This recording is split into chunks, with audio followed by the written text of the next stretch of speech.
IELTS 17 테스트 2 패시지 2에 오신 것을 환영합니다. 토마토 재배화의 두 번째 시도. 이 글에는 총 13개의 문제가 있으며 정보 위치 찾기, 연구자 매칭, 문장 빈칸 채우기 3가지 유형의 문제가 포함되어 있습니다. 모든 문제는 키워드 위치 찾기 유형에 속하며 원문에서 구체적인 정보를 빠르게 찾아야 합니다. 키워드 위치 찾기 기술을 익히면 빠르게 답을 찾고 문제 풀이 효율을 높일 수 있습니다. 기사는 A부터 E까지 총 5단락으로 구성되어 있으며 과학자들이 CRISPR 기술을 사용하여 토마토를 다시 재배화하는 과정을 설명합니다. 첫 번째 단락부터 세 번째 단락, 전통적인 순화와 CRISPR 기술, 그리고 새로운 연구 성과를 소개합니다. 네 번째 단락부터 다섯 번째 단락, 다른 팀의 산초 재배 시도와 미래 전망을 소개합니다. 여섯 번째 단락부터 아홉 번째 단락까지 새로운 기술의 잠재력, 도전 과제 및 가능한 응용에 대해 논의합니다. 히트맵에 따르면 대부분의 문제가 단락 C와 E에 집중되어 있어 중점적으로 읽어야 합니다. 14번 문제를 봅시다. 위험한 감염에 저항할 수 있는 토마토 품종을 찾아야 합니다. 핵심어는 저항과 위험한 감염입니다. 토마토 품종을 찾습니다. C단락에서는 세균성 반점병의 저항성을 가진 토마토 계통이 만들어졌다고 언급하고 있습니다. 따라서 14번 문제의 답은 C입니다. 15번 문제를 보세요. 특정 토마토 품종에만 집중할 때 발생하는 문제를 설명하는 단락을 찾으세요. 동영상을 일시 중지하고 먼저 스스로 위치를 찾아보시길 권장합니다. 문제의 핵심은 특정 토마토 품종에만 집중하는 것과 그로 인해 발생하는 문제입니다. 핵심어는 프라블럼즈와 포커싱 온리 온 A certain 타입입니다.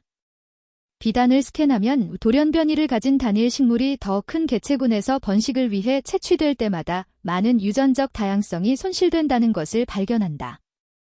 이는 특정 품종에만 초점을 맞추는 것에서 비롯된 문제에 직접적으로 대응한다.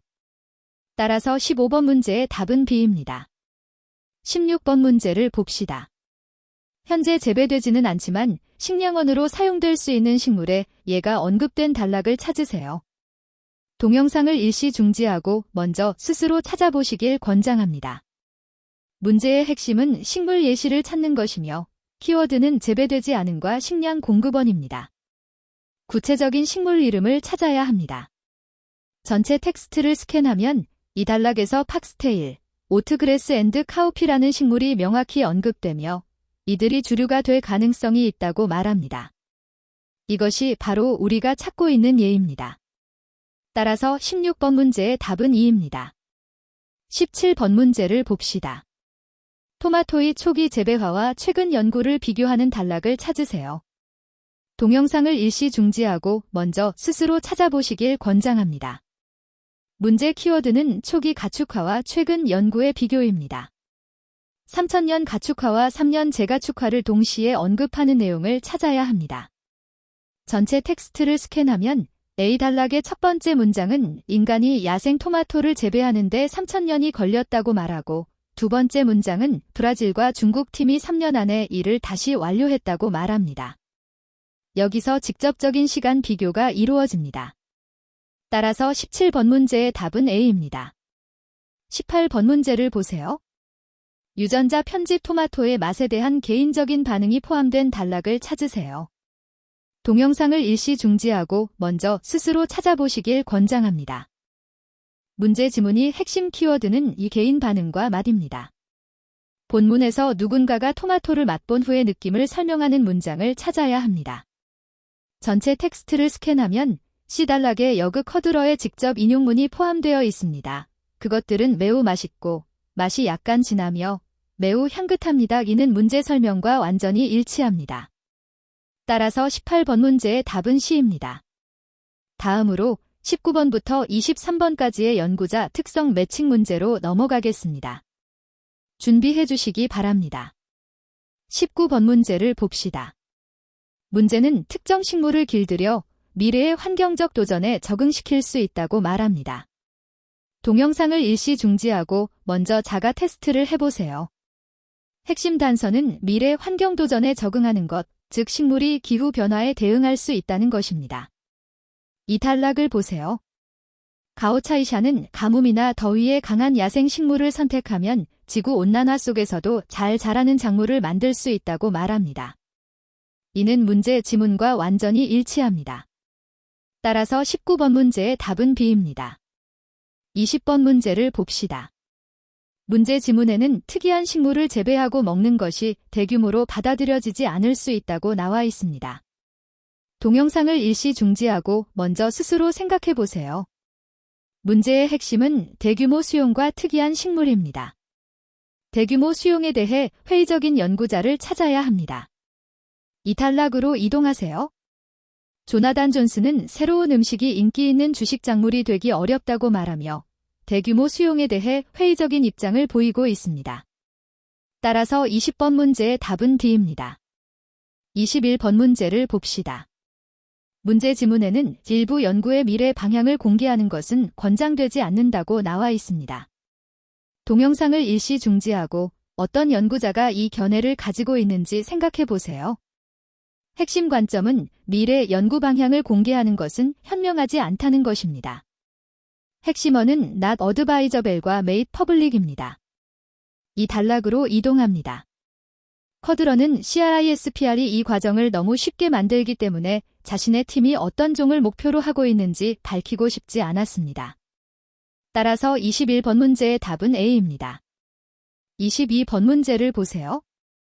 문제 지문에는 허가 및 규제 비용으로 인해 야생과일을 더욱 재배화하는 작업이 매우 비쌀 것이라고 나와 있습니다. 동영상을 일시 중지하고 A부터 D 중에서 해당 인물을 선택하세요. 문제의 핵심은 비용과 비싼입니다. 우리가 찾는 인물의 관점은 연구나 길들이기 과정이 비용에 의해 제한된다는 점을 명확히 언급해야 합니다. 지금 D단을 스캔합니다. 여기서 조이스 바네크가 언급됩니다. 그녀는 CRISPR 기술에 대한 라이선스 비용을 지불하고 규제 승인을 받아야 하기 때문에 추가 작업에 비용이 많이 들 것이라고 말합니다. 이는 문제 지문과 완전히 일치합니다. 따라서 22번 문제의 답은 C입니다. 23번 문제를 봅시다. 인간은 지구상의 식용식물 중 극히 일부만 활용하고 있습니다. 동영상을 일시 중지하고 A부터 D 중에서 해당 인물을 선택하세요. 문제의 핵심은 진가는 식물성 식품의 일부만 이용한다는 것입니다. 핵심어는 질부와 식물성 식품입니다.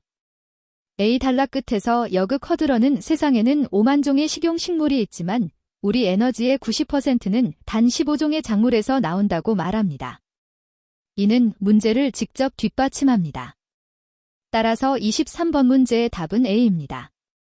다음으로 24번부터 26번까지의 빈칸 채우기 문제로 넘어가겠습니다. 준비해주세요. 24번 문제를 봅시다. 이것은 노트 빈칸 채우기 문제입니다.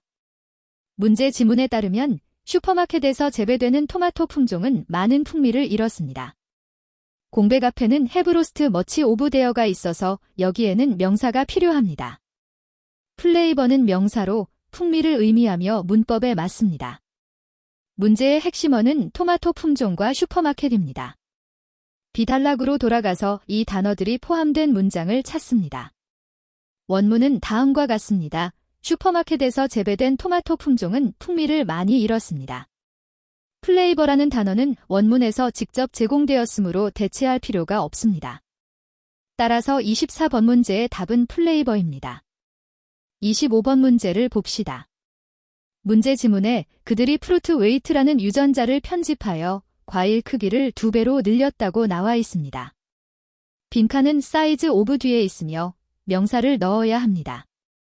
문법적으로 볼 때 사이즈 오브 뒤에는 명사가 와서 내 크기를 나타냅니다. 공백 앞에 사이즈가 키워드이며 크기와 관련된 단어를 찾도록 안내합니다. 문제 지문에 프루트 웨이라는 유전자가 언급되어 있으므로 C단락을 찾아갑니다. C단락 첫 문장은 커드러의 팀은 총 6가지 변경을 했다고 말하고 이어서 그들은 프루트 웨이트라는 유전자를 편집하여 과일 크기를 3배로 늘렸다고 예시를 듭니다. 원문에는 They tripled the size of fruit라고 나와 있으며 여기서 사이즈라는 단어가 직접 사용되었습니다. 문제의 빈칸은 사이즈 오브 뒤에 있으므로 답은 사이즈입니다. 이는 원문에 직접 나오는 단어이므로 대체할 필요가 없습니다. 따라서 25번 문제의 답은 사이즈입니다. 26번 문제를 봅시다. 이것은 빈칸 채우기 문제입니다. 문제 지문에는 그들이 더 염분에 강하고 비타민C 함량이 더 높은 다른 품종을 만들었다고 나와 있습니다. 빈칸 앞은 무어, 뒤는 탈러런트이므로 빈칸은 명사나 형용사가 와야 하며 내성의 대상을 나타냅니다. 문제의 비타민C에 따라 시달락의 마지막 문장으로 이동합니다. 원문에는 그들은 또한 더 염분의 내성이 있는 다른 균주를 만들었다라고 나와 있습니다. 솔트는 원문에서 직접 주어진 단어이므로 대체할 필요가 없습니다. 따라서 26번 문제의 답은 솔트입니다. 이제 이 글의 핵심 패턴을 요약하겠습니다. 패턴 1. 반이어 대체 세부 방해. 출제자가 원문과 반대 의미의 단어로 대체한다. 예를 들어 24번 문제에서 문제 지문은 위험한 감염에 저항하다이고 원문은 흔한 질병에 저항하다입니다. 패턴 2. 대상 바꿔치기 무에서 유를 창조함. 문제 지문에 원문에 없는 정보가 언급됨. 예를 들어 25번 문제에서 문제 지문은 특정 유형에만 집중하면 문제가 있다고 하고 원문은 유전자 다양성을 잃는다고 합니다. 기술 3. 동의어 바꿔쓰기 주제 추출. 문제 지문은 원문의 의미를 다른 단어로 표현한다. 예를 들어 26번 문제 지문은 미래 환경 도전, 원문은 지구 온난화 시에도 성장할 수 있다입니다. 기억하세요. 판단 문제를 풀 때는 먼저 원문에서 해당 부분을 찾은 후 일치하는지 판단하세요. 이제 본 수업의 중요한 어휘와 동의어 대체를 요약합니다. 중요 어휘, 플레이버, 맛, 사이즈, 크기, 솔트, 소금. 동의어 대체, 리지스트 좌우쌍 방향 화살표 리지스턴트, 프라블럼즈 좌우쌍 방향 화살표 저네틱 더버서티 로스트. 이 수업을 마칩니다. 계속 연습하세요.